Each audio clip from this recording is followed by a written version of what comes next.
Yes, hello folks, welcome to a special episode of Beyond the Pitch. As always, I'm your host Phil Brown, joined with my regular co-host, the handsome Colm Wiggin, on this Monday. We're another Matches in the podcast.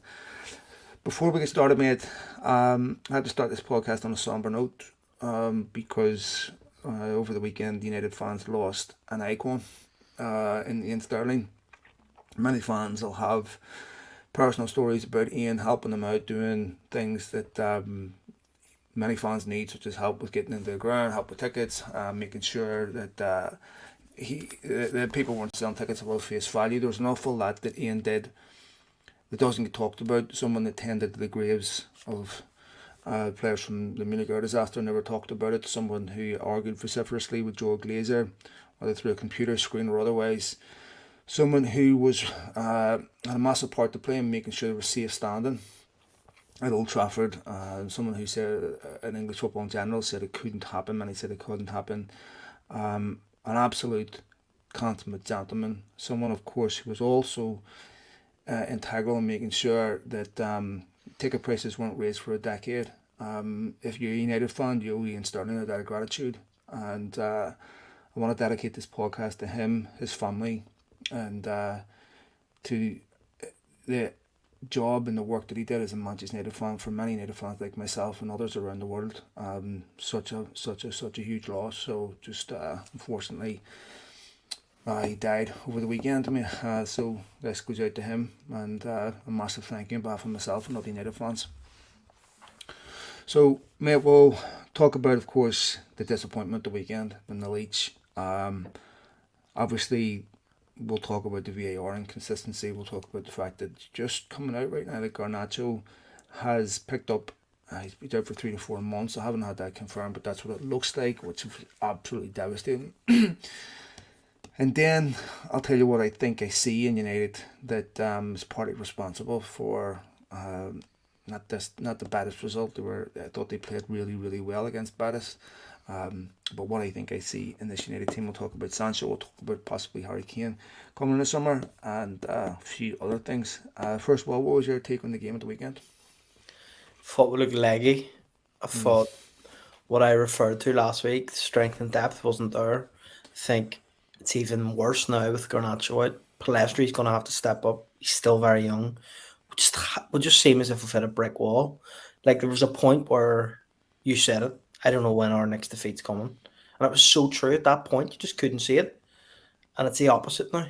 It's really, really bad. And I look at these next fixtures, and you wonder how many results we're going to be able to get out of these remaining games because they're all tough. They're coming thick and fast.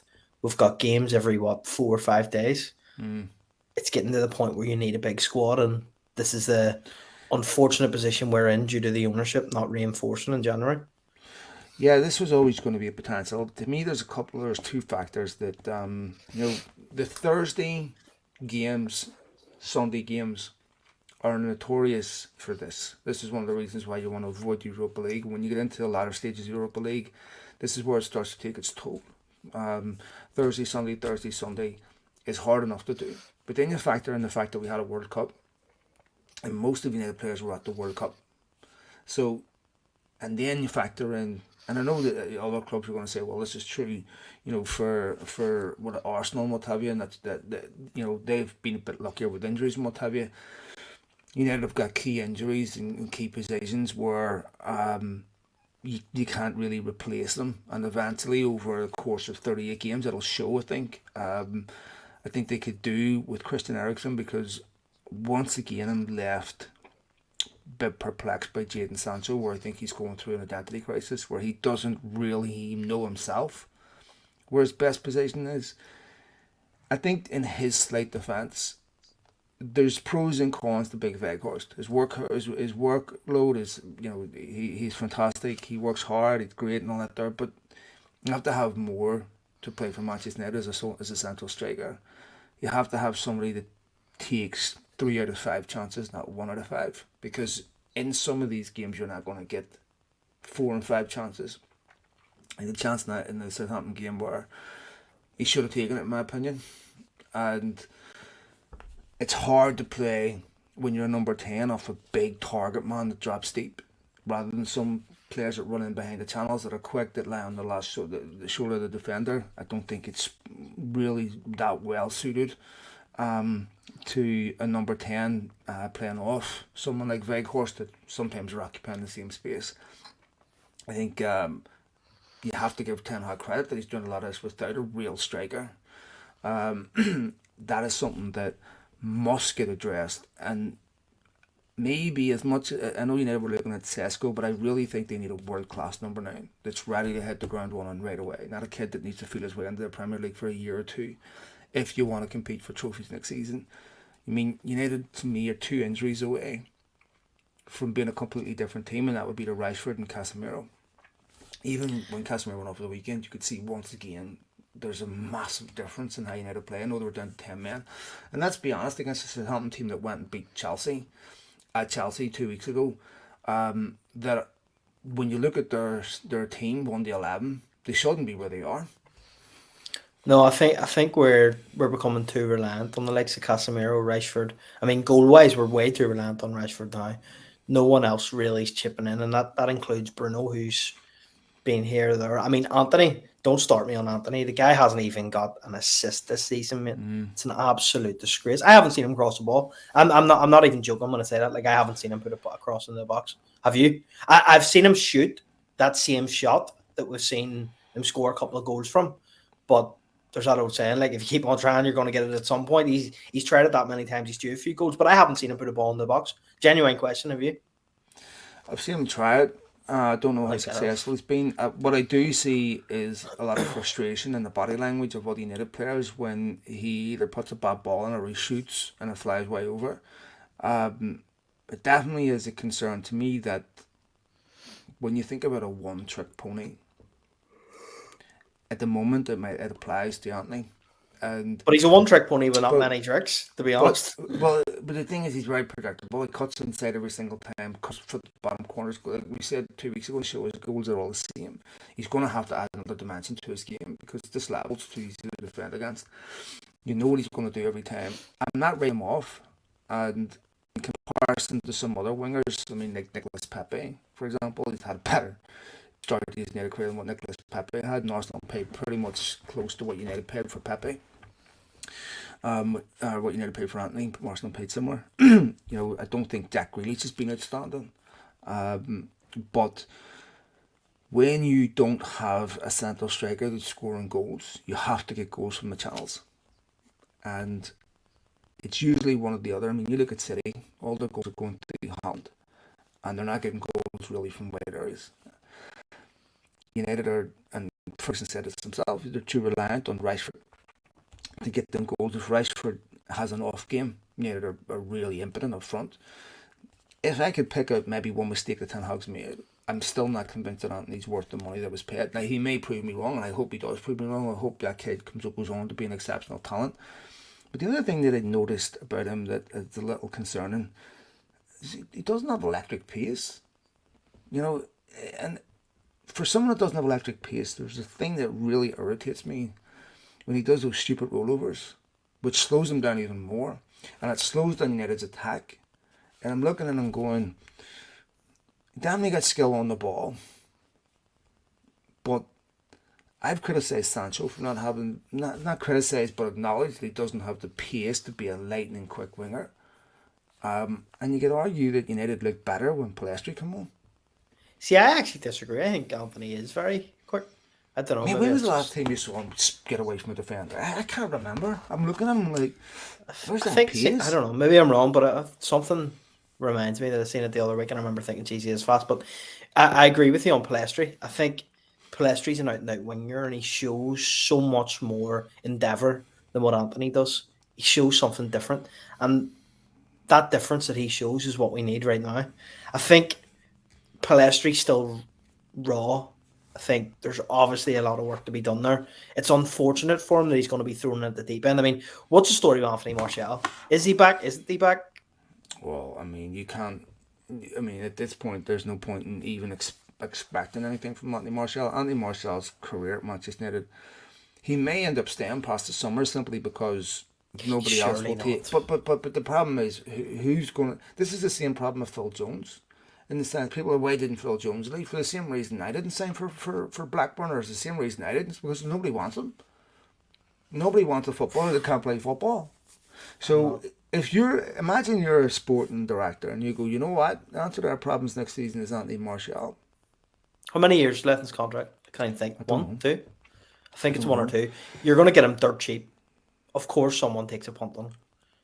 We need to maybe get take rid of him on loan if you needed a willing to cover most of his wages or something. We could see something like that, you know. But you're looking at a guy that for the last couple of years who hasn't had a body that can stand up to the rigors of professional football, and it's hard to see where, you know, the type of clubs that would take a chance on Anthony Martial will be clubs that don't have a top class striker to replace him if he gets injured. It's just a massive risk without somebody covering that risk for you. I mean, it might be in his best interest to loan him out. It's just really sad because, you know, the lad had immense talent, you know, but it just hasn't worked out for him. You know, one of the things that I think Ten Hag has done really, really well is get players out of the football club that shouldn't be there. I mean, we look at what's happening with Pogba at Juventus, right? You know, getting suspended for indiscipline. Now, to be fair, Rashford got in trouble too for indiscipline. But these are the types of people that you have to get out of the football club, and where Ten Hag deserves time. And I think with another clear out this summer of getting rid of those players that shouldn't be there. I mean, we had unbelievably people asking, what about Pogba back with Casemiro? It's not just their ability, it's their influence on the dressing room, it's their characters. And I think he's done a really, really good job of getting those types of people out of the football club. What I saw yesterday in the second half was very similar to what I saw against Liverpool, in the sense that United were wide open because they were trying to win the game. And both teams could have won the game. Southampton were unlucky, you know, United were unlucky, Bruno Fernandes hitting the post, and there's no question. And I know every fan thinks this way. United should have had a penalty in that game, right? If you know what handball in the box is or what causes a penalty anymore, then you know something I don't. But you know what, right? I love that we're talking about this because I tweeted about it, but I just cannot fathom why there isn't even the split-second decision to go and check VAR. Why is that not even an option? Why in England is it constantly missed? Why in England is the standards constantly so poor that we're here again talking on a Monday? I mean, that red card, for 1 second, that red card Leicester-Chelsea, an absolute stonewall red card, right? You can argue about Casemiro's. I actually think it was a red card, but if we're talking about consistency, there's no consistency. So therefore, why is ours a red card, theirs isn't? But also on top of that, with the Casemiro one, he gets the ball. What do you want him to do? He's went and he's got the ball. There has to be a clear ruling that says something now going forward, because you can't take the ball in that situation. Well, here's and the thing. And the other one that we've seen that I shared, right? That other clip that I shared, he doesn't even get anywhere near the ball. By the way, that wasn't even a yellow card. But here's the thing. If Casemiro's is a red card, Fabinho's is a red card. All day if Casemiro's is a red card, and these are not difficult decisions. These are not subjective decisions. These are objective decisions. These are, you know what? Take a look at Fabinho's face. He expects to be sent off, right? Yeah. Dan Burn did it yesterday in the Wolves-Newcastle game. We had an unbelievable decision in that game where Nick Pope should have been sent off. The most simple decision. We had Souček handle the ball in the box, right, against Chelsea. Graham Potter handled that with unbelievable class, right? We had Arsenal get 7 minutes in a game that was supposed to have 6 minutes. Anthony Taylor added on 4 minutes yesterday. There's no question when it comes to adding on time, right? It benefits the better team chasing the game, right? Anthony Taylor added on 4 minutes yesterday. Both teams made 4 or 5 subs second half. I think it was Bella Kotchap lay on the ground the ball was out for 2 of the 4 minutes of the added on time. And so this is where I feel football needs to get its act together.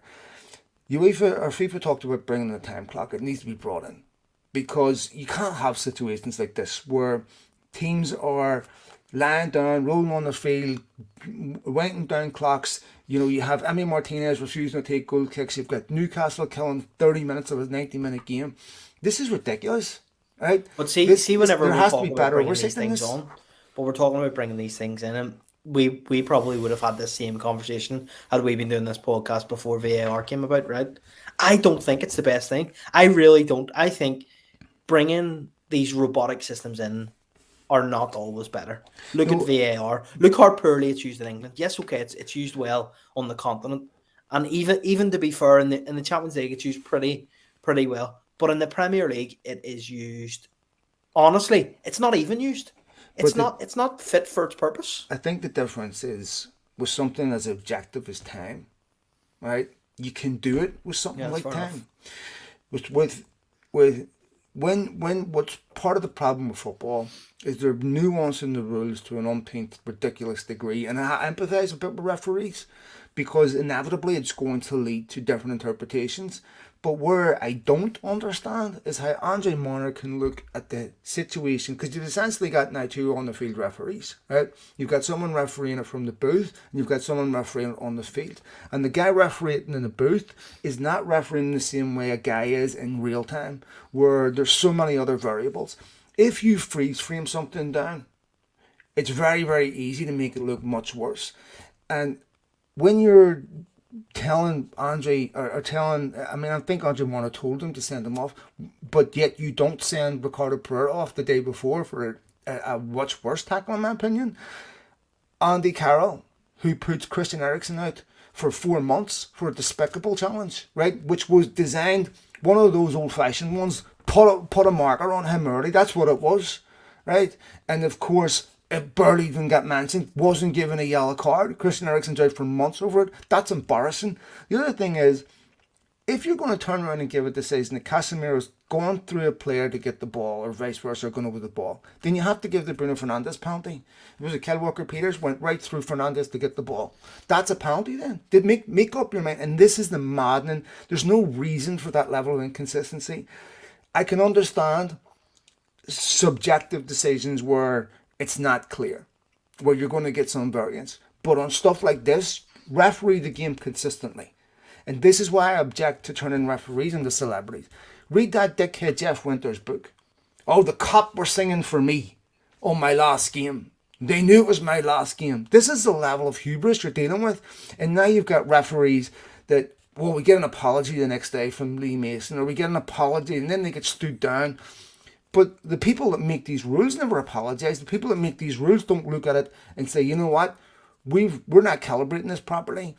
And this is a big part of the reason why VAR isn't being used properly. Nobody knows what a handball is anymore. But I disagree with what you're saying about you feel a bit sorry for the referees, because I don't. I think the referees should be made to come out after a game and explain their decisions. Because you know what? See if they come out and they're clear and they're concise and they tell you why, okay, they put their hands up and say they've made a mistake. There's human error to this. There shouldn't be with VAR, but in England there is because of how little it's used, right?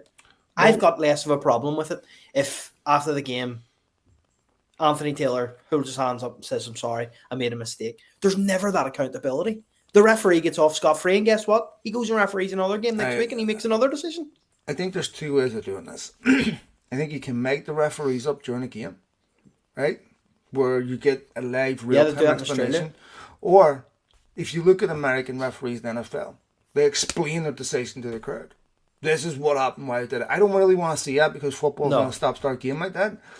But when we're talking about decisions, I mean, Chelsea, Graham Potter could have got sacked after that West Ham game. They needed that. That could have cost him his job. The whole reason why we bring the likes of VAR in is to get decisions right. And we're adjudicating offsides on the inch of a hair, right? And if it's offside by an inch of a hair, we're offside. But yet we're willing to accept these ridiculous variances everywhere else that has a major impact on someone's season. I mean, go back to that Crystal Palace away game. If Scott McTominay gets a penalty, Crystal Palace don't equalise, right? The Crystal Palace home game, if Casemiro doesn't get sent off, maybe he does deserve to be sent off for grabbing someone by the throat, but he wasn't the only one. Maybe United don't lose at Arsenal, right? You know, there's so many, and these decisions, you know, referees, I understand if you don't want them to take abuse, and they shouldn't be taking abuse. But they're taking the abuse anyways. No, but if you want to eradicate that, and you say to managers and you say to players, referees are going to explain their decisions to you. And when we have situations like Barcelona, okay, then it's not unreasonable to now say we need transparency with referees. We need referees to come out and explain their decisions, because how do we know there's not another Barcelona situation going on that's going to be found out 10 years from now? Right? How do we not know? Because once there's a culture, I'm not saying that is happening, but given the corruption that's in football, given that, it's not just that. By the way, go back to the 2002 World Cup, right, when Korea and Italy played. Turns out the referee was bought, right? So I think fans are entitled to expect referees to front up and say, you know what, it's not encouraging abuse, or it's not encouraging criticism. They're now professionals. They're not amateurs. This is not Roger Milford, the school teacher. These are people that are doing this as a professional occupation, are paid accordingly. So they should be made to go on TV afterwards and explain, this is why we did this, instead of listening to Dermot Gallagher on a Sunday try to explain them for us. And I don't think that's unreasonable. But I also think in these decisions, and I'm not just saying this because we're Manchester United, but there's definitely something against us in these decisions. Think about how many decisions have went against us this year. And I'm not sitting here like a spoiled child because throwing the toys out of the pram, but really, if you think about it, the Casemiro thing, I've seen at least 4 instances since, and not one of them have resulted in a red card. The penalties we should have had this season, the decisions we should have had this season, and nothing happens. And there's never an accountability at the end of it. It's just, it's only Manchester United. Let's go on to the next one. When I see the Liverpool penalty against Bournemouth, and I see what happened in the United game, this is why fans do this. Every fan thinks their club is robbed by referees. That's confirmation bias. I understand that.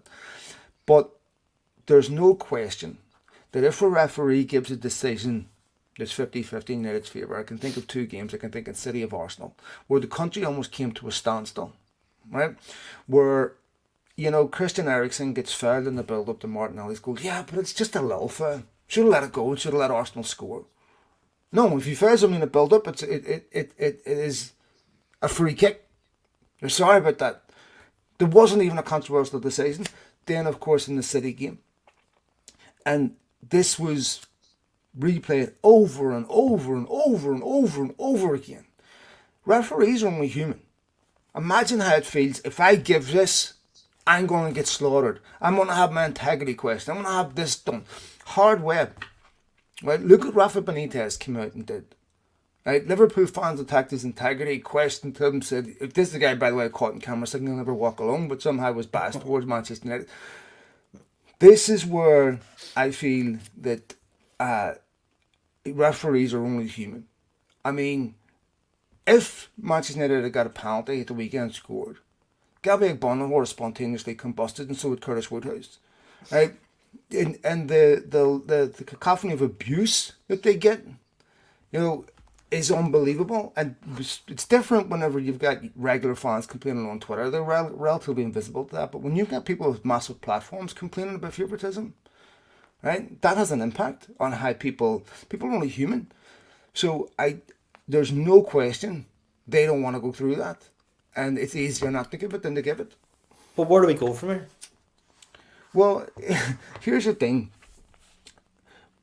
What I will say is I commend Ten Hag for coming out and being critical. Because one of the things that I get frustrated with, and I got frustrated with this with Solskjaer, was he never taken penalties from the likes of Klopp when they would get one decision in 6 months. And then Solskjaer would come out 3 months later and go, yeah, we haven't got a single decision since somebody came out and complained about our VAR decision. Yeah. No, you need to hit back. You need to come out and illustrate this, defend the football club against these ridiculous allegations. You need to get favouritism. They certainly don't get favouritism, right? And I mean, I look at how many things that go against the football club. I mean, United realistically should have had 2 penalties at the weekend, at least one, right? And arguably not a player sent off. Because if Andre Marner is going to say that's a sending off, then he has to explain why. And I want him to come out on TV and explain, well, why did you not send Ricardo Pereira off? Just explain it to me. Maybe that's enough. Maybe there's a reason I'm not seeing. But when you leave me and fans to fill in the gaps, it's not going to be charitable. right? Because that looks to me like blatant bias. And that leaves me with two conclusions. One, it's deliberate, or it's incompetence. And that has a massive... And I don't think that result at the weekend is going to determine where United finish. Realistically, United finish... It could, though. It could, but I don't think it will. I think, you know, United, if United finish third, which I think is realistic at this point, but it's not a guarantee, especially with a team that is looking leggy, right? And they are looking leggy. I mean, when I can see mental fatigue creeping in there, not just physical fatigue. They responded against Betis because obviously they were hurt over what happened at Liverpool. They come out flying. So it happens a different game where you're expected to win it. And that is where you can see mental fatigue coming in, because you're not coming out of the blocks 100 mile an hour. It might have been easier if you needed to play Arsenal or Liverpool again at home at the weekend than it would have been Southampton, because you'd have still got that emotional response where they'd have come out and flown at you 100 miles an hour. But maybe they felt like after they went against Betis that we've already answered our critics, and now, I mean, you even saw it before Liverpool. You saw it at West Ham, where United looked really leggy in that game. And this is where you can see where the gaps in the squad are. Right back has to be a priority as well over the summer. I think, you know, of the two, I would get rid of Dallo before I would get rid of Wan-Bissaka. I agree. Wan-Bissaka is good at something. Dallo's a jack of all trades, master of none, in my opinion. Wan-Bissaka wouldn't be my starting right back, but I think United will probably go for someone like Jurriën Timber over the summer. I think Wan-Bissaka is good to have in the second half of a game whenever you're trying to defend the lead. Where's the delete button? What's he talking about? It was on a different podcast, wanker. This guy must That's just your listen to you man, all day, mate. He just listens to you all day. Go on. But also, this is the first time I'll be critical of So is David it, De please? Gea. I don't really criticize him, and I often stand up for him. But you know something, I'm beginning to see the light. I think possibly it's time for change. He's been an unbelievable servant to the club. I think he also is still a great shot stopper. I just think with the ball at the feet, he's very weak, and he causes panic. That panic that insets whenever Harry Maguire's at centre half. That same panic. Whenever everyone sees the ball at his feet, there's a panic amongst the team. agree. There's a nervousness And I there. think I would like to see someone come in. I don't know if the grass is always greener. Again, many of these keepers aren't great with the ball at their feet, but I'd like to see maybe that Porto goalkeeper, what's his name, Diogo Costa. Diogo Costa. Here's the thing about De Gea that I noticed early in that Southampton game. They pressed him early. I was watching when United played the ball back, how quickly Southampton pressed him. Clearly it was being signalled out as a weakness. And, you know, with David De Gea, my emotions shift on him so much, right? Because at the same time, he pulls off an unbelievable save from that header. And you're going, if your kicking, your distribution was just a wee bit better, maybe 10% better, I'd take it.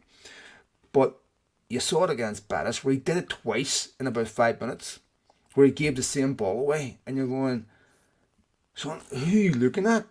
I mean, do you see dead people? I mean, who did you pass that ball to? Because I'd love it was to know a what his mile away thinking from was. Martinez's feet. You know, I'm looking at him, I'm like, who's he passing that ball to? And I mean, you see, I coach 9-year-olds, right? And we see this a lot with 9-year-olds where, you know, passing's 10 yards away from where it's supposed to be. And you understand it at that age. You know, you're playing on a carpet. How can you not pass the ball within the vicinity of the player you're aiming for, right? And I do like him. But you have a bit of a dilemma here with De Gea. As they're talking about getting him on a new contract on a much reduced wage, which is what they should do if they're going to keep him. But I do think that's a position where if Ten Hag has a Qatar budget, David De Gea will find himself sitting as a second choice goalkeeper. I don't think that's a bad thing, by the way. Well, I De don't Gea's think he'll getting stay this for game that. Well, you know, I don't know. what is he, 31? Is he 32? I thought he's 32, Well, say 33, 30, maybe I'm wrong. 31, 32. United signed Van der Sar 32, or was it Yeah. 33? It was 34 or something. So you still life in a keeper, and that's the thing. Like, he should be coming into his prime now as a keeper. Yeah. And I still think, all things being equal, he's been a plus for United this season and saved United a lot of points. What game was it I was watching? Was it the Leeds game? Where he passes the ball, Casemiro comes back and runs 50 yards, somehow gets in front of the shot. I can't even remember who it was. I think it was Leicester. And again, it's just from dreadful distribution where you're like, maybe with no Casemiro on the field, you're not getting away with that anymore. And Casemiro himself might actually benefit from a bit of a rest from these 4 games, because he looked leggy against Liverpool and wasn't. But that worries me. Like, no Casemiro for the next 4 games means we're going to have. I like Fred, but we're going to have Fred, Bruno. Is Sabitzer? What's the story with? He was with injured, Sabitzer? wasn't he? Yeah, is he back? I think so. I think it was only a slight injury. So, look, there's no question United don't have an alternative. We talked about this many times in the podcast. That's an issue. I think, something also has to be said about the despicable abuse Kyle Walker-Peters has suffered on Instagram. I don't understand why people do this. And it's one of the worst aspects of social media, where people feel the need to not just insult people, but to reach for the most despicable epithet. And it's just so sad that we have people that do this. I'm disappointed we needed to lose 2, but to reach for stuff like that is honestly despicable. So, you've talked in this podcast before about Harry Kane. Harry Kane or Osimhen, who would you take? Harry Kane or Osimhen? I would take Harry Kane. And you've asked me this before, and I've got slammed for that decision. I just think he's proven in the Premier League. I think he suits this team well. I think Harry Kane's strengths are what Ten Hag is breeding into this team. And I think Harry Kane added into this team, surrounded by players like Rashford, like Bruno, thrives in this team. I could be completely wrong and barking up the wrong tree here. I tweeted Lou Macari 4 years ago and told him Harry Kane was the man to get, and he wrote to me saying, if we sign Harry Kane, I'm bringing you to Old Trafford in my box. So I'll be holding him to it, because I've still got the tweet here, and I just keep it open every single summer. But now's the time. Did you keep the tweets where sexually harassing the Golden Girls on too? Whoa. Look at the impact Van Persie had when we signed him late in his career. This is the time to go get Harry Kane. The difference between Harry Kane and Van Persie, and this I would imagine would matter if United don't get bought, is that United got Van Persie in the last year of his contract at a significantly knocked down price. Harry Kane is still going to cost an exorbitant amount of money. Assuming United gets sold, listen. Assuming United gets sold, which I think they will, I'm still quite confident that's going to happen. Then I don't care. I mean, to me, Osimhen or Kane, you can't go wrong. Right? Either one of them significantly improves United. You get another goal scorer that's 25, 30 goals a season in this United team. That would be the difference between United competing for the title and that. That would be the difference between winning games like Southampton. That would be the difference between beating Newcastle. That would be the difference in all those tight games where United haven't been able to find the winner. I remember when earlier in the season they had that problem getting the second goal. That would be the difference in improving the away form. That hasn't been great. So I definitely feel like, that Leeds game at 2 each, those are the games that Harry Kane wins you.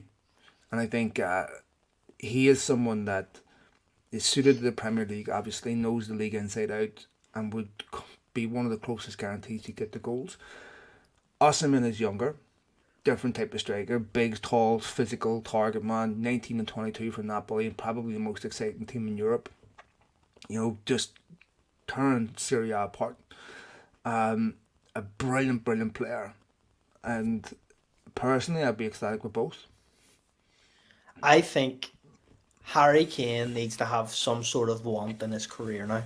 What's the point in staying at Spurs every year to playing a mediocre side who are back to square one? He needs to make that next step. realistically, I think we're the only team Harry Kane could go to in the Premier League. I don't know why, but I don't think there's any other team that Harry Kane suits or would take Harry Kane in the Premier League. I could see teams abroad wanting him, but I don't think it would suit Harry Kane to go abroad.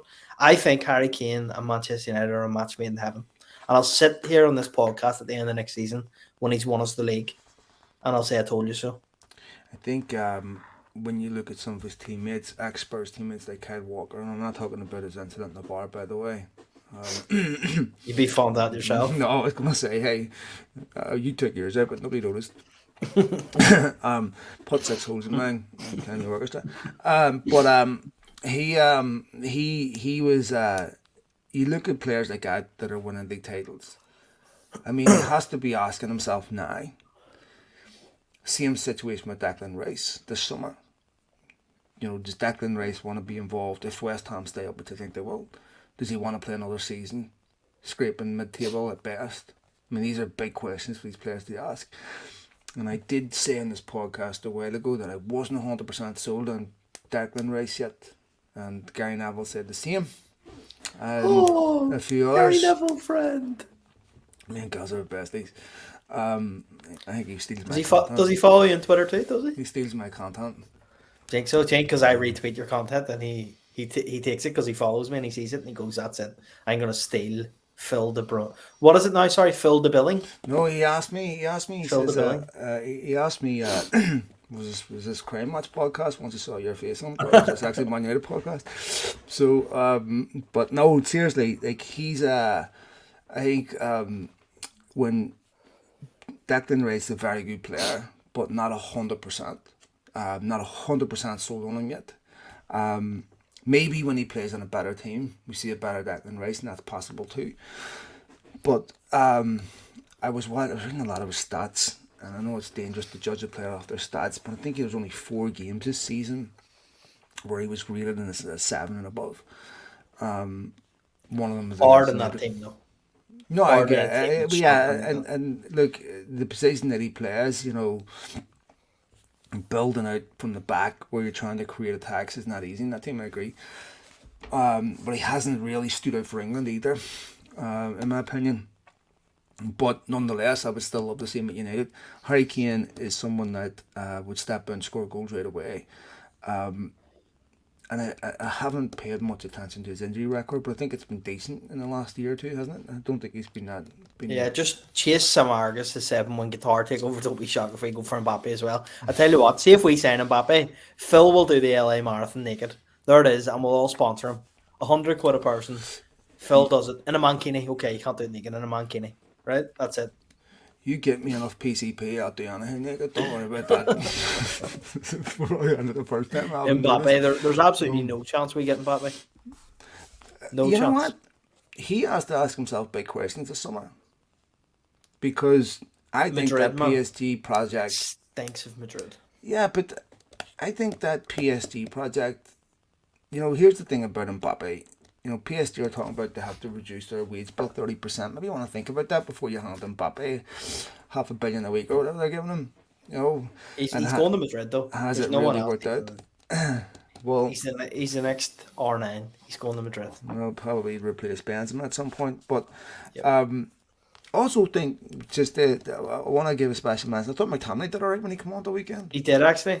McTominay was good when he came on. I think now he knows that he has to play well in order to get himself into the side. And that's the best thing that Ten Hag's done is create a bit of competitiveness, a bit of competition in the positions that matter most. And McTominay looked all right when he came on. So let's see what he can do over the next couple of weeks. All right, let's look at United's next couple of fixtures. Betis away. What team would you pick? I mean, United are that 4th goal against Betis was really important because to me, I think that more or less puts the tie beyond doubt. I hope I haven't just scuttled United, but they've got the game against Brighton to be determined. Wait, it was postponed. Was it? Yeah, it's due to the FA Cup, so it's been changed. So United have the FA Cup this weekend. Yep. Oh FA yeah, Cup against Fulham. Fulham. That's right. The Fulham at home. FA Cup. Betis away. What team would you pick? Betis, I think we need to rest key players. I think you're going to have to play Casemiro now because he's out of the domestic games. So I think you play Casemiro, Fred, McTominay. as a 3. I'd give Bruno a rest. I think Palestri,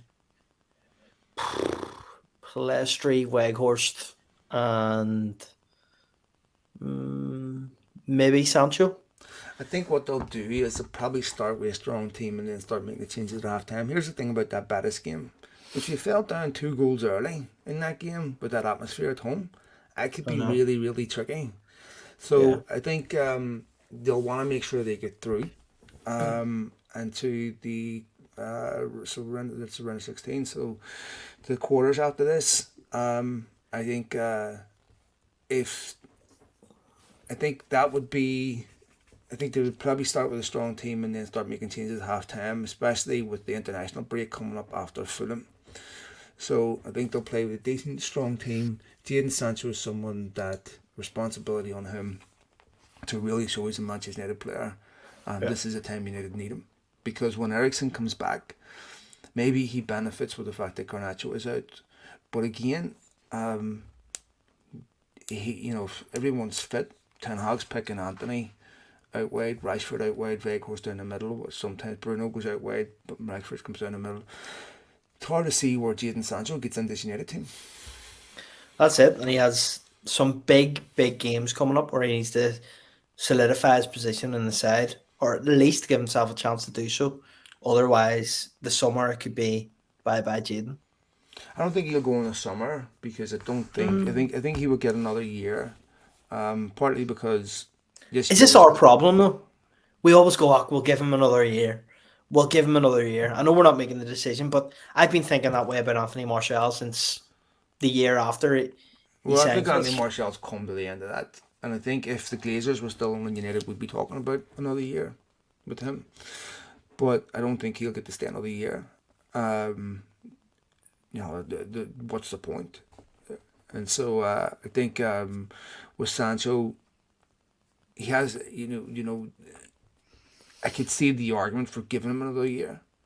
In the sense that if you said to him, you've got this year to prove that you're a Manchester United player, that could bring the best out of him. I don't know. Well, hopefully he's thinking like that right now.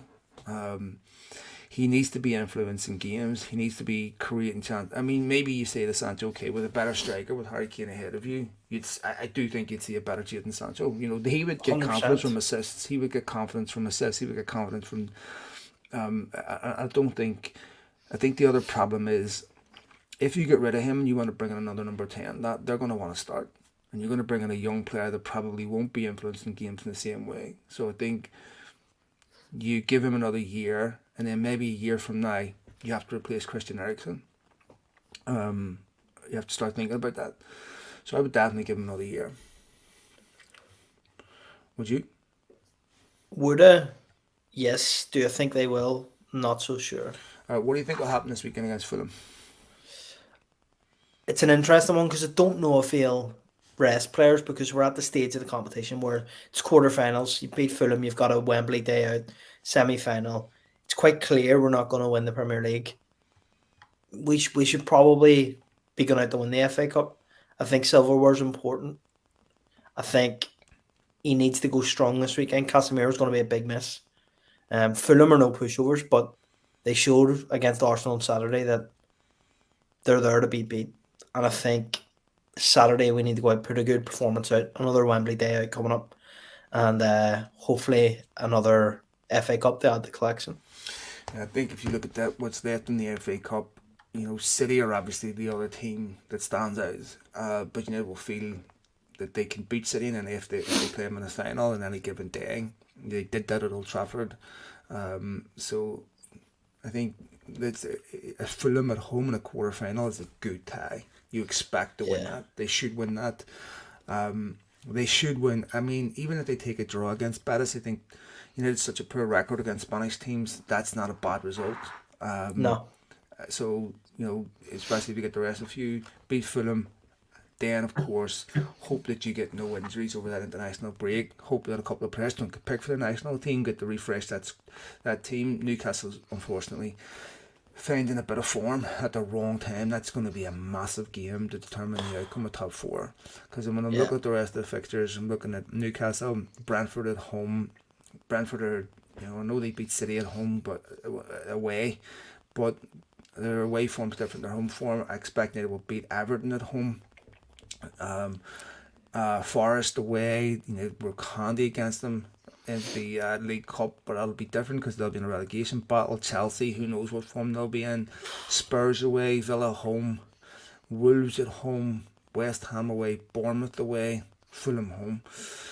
That top four is not guaranteed, man. I know there's tough games coming up, and I said that at the start of this. There's really tough games coming up. I think it's going to be a real slog until the end of the season because of the lack of strength and depth. And I think it's going to be testing in the last few weeks. We shall see. We'll leave it there, mate. Thanks to all of you folks for putting down those likes, retweets. Thanks to my colleague here, Colm. Catch you soon, mate. All the best, mate. Thanks to you all. Take care.